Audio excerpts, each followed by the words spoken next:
Hey guys, welcome back to my channel. Thanks for joining me today. So if you like today's video, please remember to like and subscribe. What we're going to be talking about today is how much do buyers really care about a listing.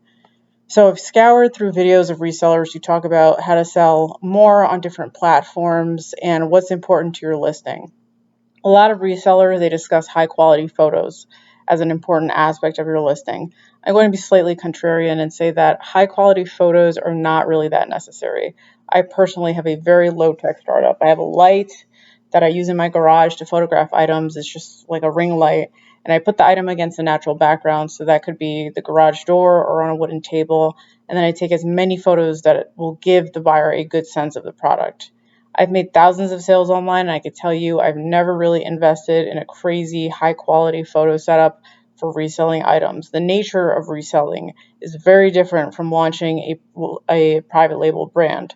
For private label brands, the customer is buying into things like packaging, what you stand for as a business, whatever other soft factors your brand caters to. However, when you're buying secondhand online or third hand, buyers want something different. They want good service, fast service, and they want to find items either cheaply or they want to find items that are rare and can't be found at their local thrift store or from big retailers online.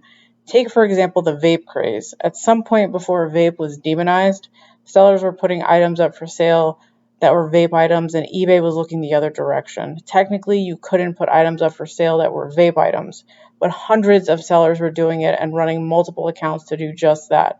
This was going on for years. eBay looked the other way because vape was such a hot seller. eBay essentially did not care whether you were selling vape, even though their policy said you shouldn't, because as a business, they've been killed by Amazon.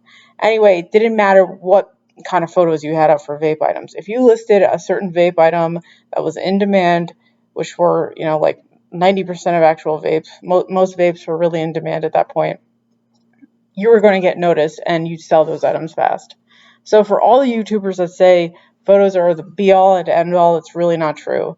Buyers have lower expectations for secondhand items. That's just the reality. If you're creating a brand and you want people to buy into your brand, you need a professional store, and that is why Amazon exists. And that's why you see very high quality photos on Amazon. You see videos, you see these detailed listings, high conversion pages. It's almost all private label on there, and you're really limited on what you can resell on Amazon. You have to show things like receipts or invoices. But on eBay and Poshmark or Mercari or any of these other platforms, I'd say take as many photos as you need for your customer to understand what the item is. Write a decent description or at least answer a buyer's questions about what the item is.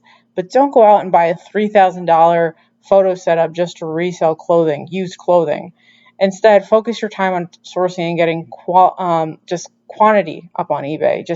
You really want to get as many listings up as possible. eBay's algorithm, it rewards the people who list a lot of stuff on their website and who have good service metrics. They want to see that you upload tracking on time. You don't need to get eBay involved to resolve issues with your buyers. They want you to get good feedback scores. If you get a home run item that's low in supply and high in demand, it doesn't matter what quality photo you have of that item. That item's going to sell. I picked up these film holders for like old school photography where you actually develop your own negatives. You remember those, like the dark room, stuff like that. So those sold almost immediately to places as far away as Poland. These film holders are pretty rare, and they aren't manufactured that much anymore. So it was a key find. And it's rare. It's one of those home runs. I didn't post crazy high quality versions of those items, and guess what? They still sold, and they sold very quickly. These were hot items, and the buyer just didn't care all that much about the photography involved. So here are my tips for selling online when it comes to photography and your listing in general. Find natural lighting. Take photos outside if it's sunny and the weather is nice. Take photographs during the daytime and near a window so the sun will hit your product and you'll get the benefit of the natural lighting. Buy a light box or a cheap lighting set for when you have to take photos in dark areas. Take at least three photos of your product and post those photos. It'll signal to Poshmark or eBay or whoever else whoever cares about what your buyer is seeing, that you're a seller, that you care about what your buyer is looking at. You will get a higher ranking on eBay or Poshmark or wherever else. Use your cell phone to take photos. Don't buy any crazy, camera.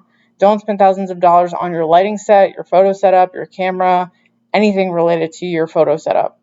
Provide measurements of the item, and accurately describe the item and point out any blemishes in the listing or take photos of the blemishes. Those are my only tips. I don't think you should really be doing anything beyond that. Don't waste time. So those are the only tips that I have when it comes to your listing. Don't overthink your listing. You're reselling an item. You're not building a private label brand on Amazon. You're reselling on eBay, Poshmark, Mercari. If you're building a private label brand, this advice doesn't apply to you. But if you're a reseller, do these basic things and don't overthink your listing. So go ahead, guys. Please like and subscribe if you enjoyed this video. Thanks for hanging out with me today. I'll see you next time.